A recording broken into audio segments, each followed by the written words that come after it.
Selamat berjumpa kembali dalam layanan audio Sahabat Seperjalanan. Hari ini adalah hari Kamis 31 Oktober 2024. Tema renungan saat teduh kita dengan judul Hati-hati berkata-kata.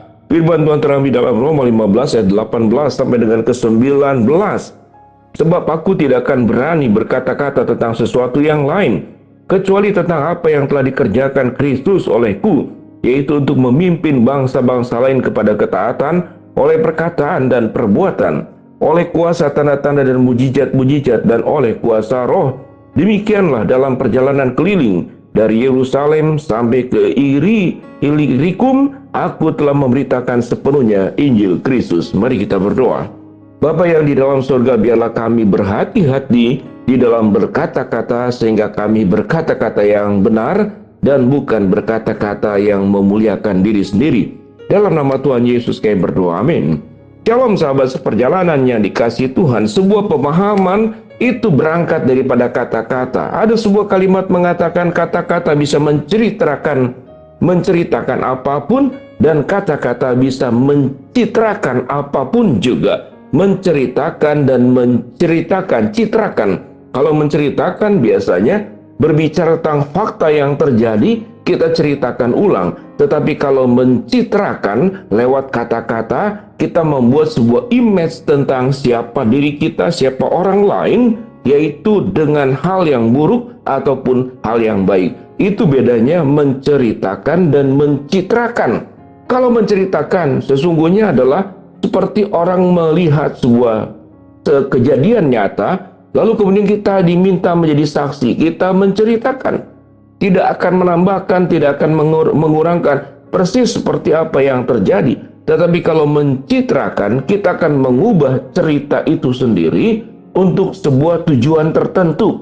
Apakah cerita yang ada itu kita akan citrakan, kita akan arahkan menjadi sesuatu yang baik atau menjadi sesuatu yang buruk. Kita berikan sebuah contoh sederhana. Tatkala ada seorang bapak tua berkendaraan di sebuah mobil, lalu dengan seorang gadis cantik di sebelahnya. Kita akan menceritakan hanya dalam peristiwa itu. Ada seorang bapak tua, lalu kemudian ada gadis cantik di sebelahnya. Maka selesai, karena itu peristiwa sesuatu yang dilihat. Tapi kalau mencitrakan, kita bisa bergosip.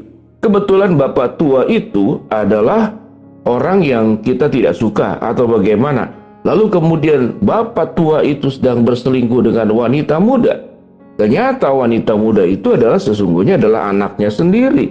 Maka itu disebut dengan mencitrakan. Kita bisa membuat buruk seseorang. Itu dengan kalimat-kalimat yang kita rangkai, kita buat. Lalu cerita yang sesungguhnya kita plesetkan.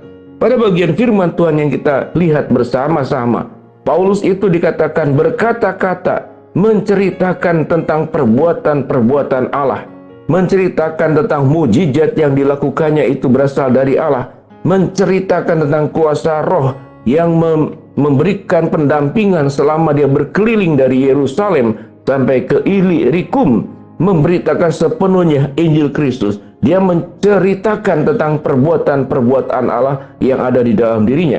Tetapi kalau dia ingin mencitrakan diri, maka dia akan berpusat kepada diri. Bagaimana dia hebat, bisa kemudian melakukan mujizat, bisa melakukan perbuatan-perbuatan hebat, semuanya karena dirinya. Lalu dia mencitrakan bahwa dia sedang menolong Tuhan Yesus. Kalau Tuhan Yesus tidak ditolong oleh saya untuk dikabarkan Injil, maka Tuhan Yesus tidak berdaya apa-apa. Maka bisa dibuat sedemikian rupa hal yang benar sesungguhnya itu sebagai sebuah kisah perbuatan-perbuatan Allah terjadi di dalam dunia ini, keselamatan Allah itu dinyatakan di dalam dunia ini. Kita akan citrakan tentang kita yang melayanilah yang hebat. Tuhanlah yang berhutang kepada saya atas seluruh yang saya lakukan. Itu yang disebut dengan mencitrakan. Kita membuat sebuah image, membaik-baikkan diri sendiri, dan kemudian bisa memburuk-burukkan orang lain, memuliakan diri sendiri, meninggikan diri sendiri, namun kemudian kita buat kemuliaan dan ketinggian Allah itu menjadi tertutup. Oleh apa? Oleh citra yang kita buat. Itu yang firman Tuhan katakan. Kita punya potensi besar untuk menjadi sombong.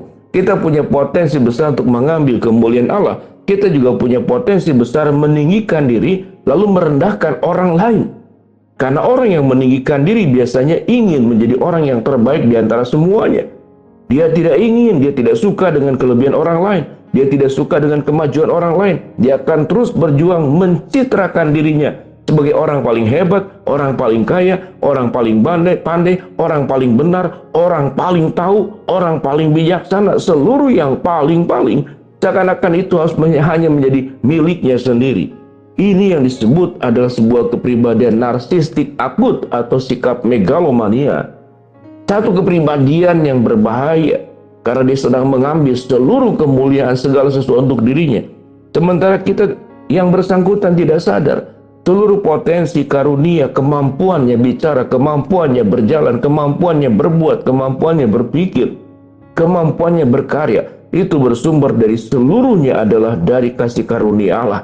Tidak ada satu makhluk hidup pun di dalam dunia ini yang bisa bekerja, bisa berbuat, bisa berkarya, bisa melakukan perkara-perkara yang luar biasa kalau bukan potensi itu diberikan oleh Tuhan, dan kalau bukan potensi itu berasal dari Tuhan. Sehingga kalau kita menjadi pribadi yang suka mencitrakan diri menjadi lebih baik, maka sesungguhnya sedang memburukkan diri sendiri, menjadikan diri sebagai pribadi yang jatuh dalam dosa. Paulus adalah rasul yang luar biasa, dipakai Tuhan dengan luar biasa, tapi dia berkata, di antara orang berdosa, akulah yang paling berdosa. Bagiku hidup adalah Kristus dan mati adalah keuntungan. Dia menjadikan Kristus di atas segala-galanya. Itu bukan mencitrakan, itu cerita yang sesungguhnya, itu kisah yang sesungguhnya, itu fakta yang sesungguhnya. Kristus pencipta, juru selamat, kita pendosa yang diselamatkan, yang diciptakan. Bagaimana mungkin sebuah posisi itu dibulak-balik? Karena kita sedang berjuang mencitrakan, yaitu citra diri, untuk mengangkat-ngangkat diri kemudian merendahkan orang lain. Dalam posisi ini, bagi sahabat seperjalanan, adakah di dalam diri kita sikap-sikap kesombongan, sikap-sikap keangkuhan, sikap-sikap ingin meninggikan diri, sikap-sikap ingin bahwa diri kita lah yang ingin jadi pusat perhatian, diri kita lah yang ingin menjadi pusat pembicaraan, lalu kita mengatakan, mengucapkan diri sendiri, ditinggi-tinggikan, dinaik-naikkan, lalu dengan cara penampilan, kemudian mungkin dengan kendaraan, dengan arloji mewah, dengan tas bagus, dengan sepatu bagus, dengan bercerita tentang pencapaian yang kita terima, yang kita sudah lakukan. Apalagi kalau sudah senior, sudah 70 tahun, 80 tahun, kalau tidak hati-hati, itu usia-usia kesombongan yang sangat berbahaya. Dia ceritakan selama 70 tahun apa yang sudah dibuat, selama 80 tahun oleh dirinya apa yang sudah dilakukan. Dia ceritakan kemana-mana, lalu seakan-akan menjelaskan tentang semuanya, tentang kehebatan saya. Apakah selama kita di masa tua, kita menceritakan tentang kebaikan Allah, menceritakan kita adalah pribadi yang tidak berguna, namun kita dipenuhi oleh anugerah Tuhan. Segala keberhasilan adalah karena kebaikan kasih karunia Tuhan. Baiklah kita menjadi orang yang menceritakan perbuatan-perbuatan Allah, dan bukan mencitrakan diri, akhirnya jatuh ke dalam kesombongan dan dalam keberdosaan. Oleh sebab itu, berhati-hatilah dalam berkata-kata. Apa yang kau katakan tentang Kristus atau tentang dirimu? Mari kita berdoa. Bapa dalam surga, terima kasih buat kebenaran firman Allah yang kami pelajari. Kami mau berdoa buat sahabat seperjalanan yang sedang sakit, Tuhan jamah sembuhkan. Sahabat seperjalanan yang sedang menghadapi masalah, Tuhan bukakan jalan. Sahabat seperjalanan yang sedang berdoa mengharapkan sesuatu, Tuhan kabulkan dengan cara dan waktunya Tuhan. Di dalam nama Tuhan Yesus kami berdoa agar kami menjadi pribadi yang hidup memuliakan Allah dan bukan memuliakan diri sendiri. Amin.